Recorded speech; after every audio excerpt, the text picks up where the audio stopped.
The next generation of consoles is being hyped like it's going to change the world. Xbox CEO Phil Spencer even said, "What we're really focused on there is delivering the largest technical leap you will have ever seen in a hardware generation." That was legitness. So basically, he's saying it's going to be the greatest thing since sliced bread. It's going to have AI capabilities so advanced that NPCs will be indistinguishable from humans, Hey Optimus, what are you doing there? allowing us to have richer experiences in game worlds where we can escape to. The reality will not match the promise. This is why that's not going to be the case. The PlayStation 6 specs have been leaked for about a month now, but I've not seen anyone really talk about what that actually brings to the table.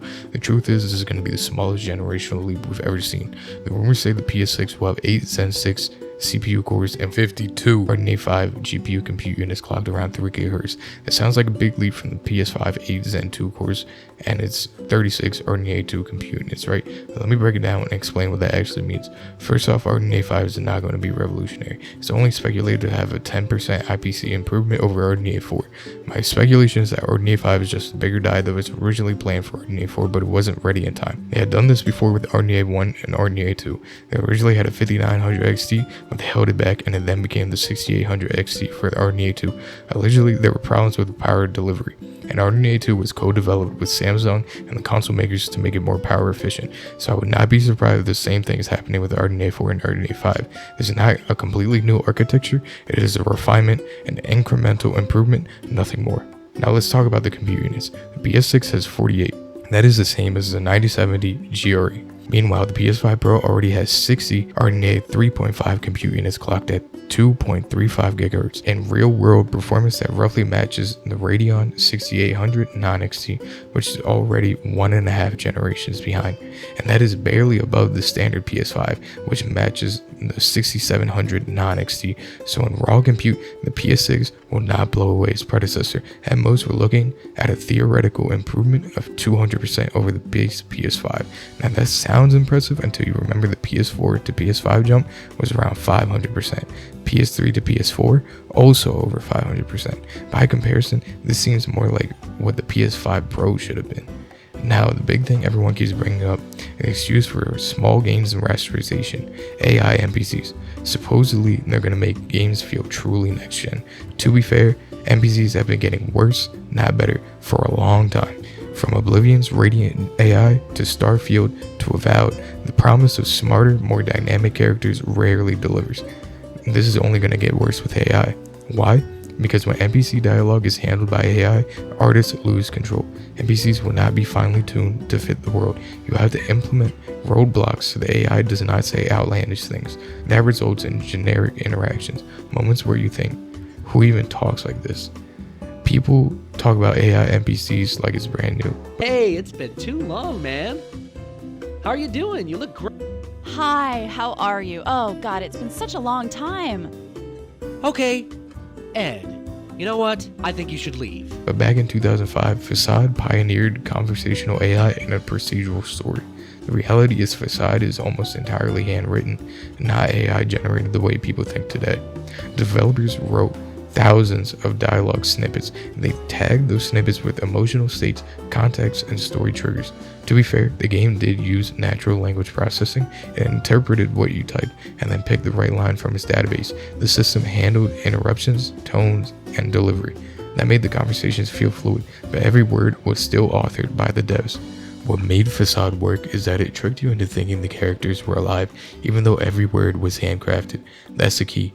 Games are about crafted experiences, not randomness. When AI writes everything, you risk losing authorial intent, the voice that makes a world unique. The immersion is gone instantly. The genius of the system was how it stitched those lines together. Interruptions, tone, body language, it all created the illusion of a living conversation, even though everything you heard was scripted. That's the key word, illusion. Good game design is about creating the illusion of intelligence and not actual intelligence, because when you let AI handle everything, you lose control, you lose the author's intent. Facade worked because it was tightly controlled. The writing, the performance, the emotional beats were all crafted by people. That's why it still feels unique even today. Modern AI NPCs sound exciting, but when no writer is there to shape the voice, to decide what belongs in the world, the result risks of being shallow. Game companies are not pitching Facade like NPCs. They are pitching shortcuts. They want to replace artistry with automation. That is not innovation. Sure, sounds good in concept, but in reality it's hollow.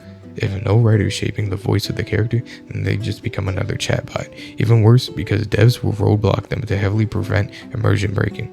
And if you think every game will put in the effort to create NPCs like Facade, forget it. Studios want shortcuts, not extra work.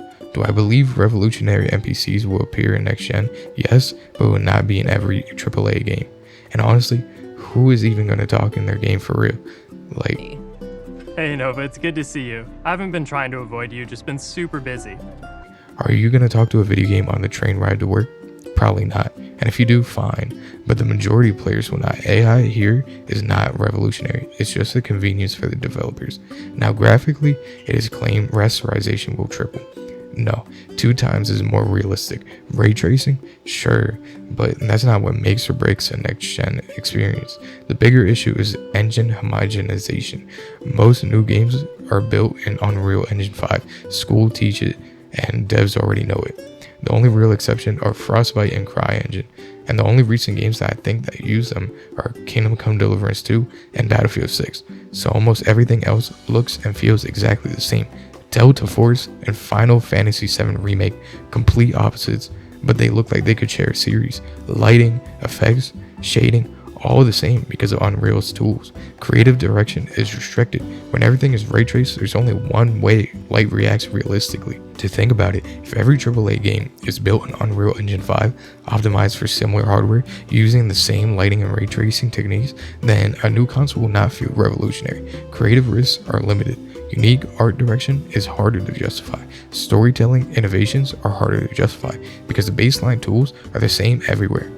Companies are more risk averse with ballooning budgets, and if AI is used to streamline NPCs, then we will get worlds that are technically more complex but emotionally flatter. Generative systems cannot replicate human touch. The crafted moments that make games memorable, the result is a leap that looks impressive on paper but feels smaller in practice. Compared to the massive leaps of past generations, this is the smallest jump we've ever seen. Half the world is still on PS4, and people still call the PS5 next gen. So the PS6 will only be next gen in name, but in experience, it may feel almost the same. The reality will not match the promise they're making. We always have these grandiose projections for how we expect the near future to be.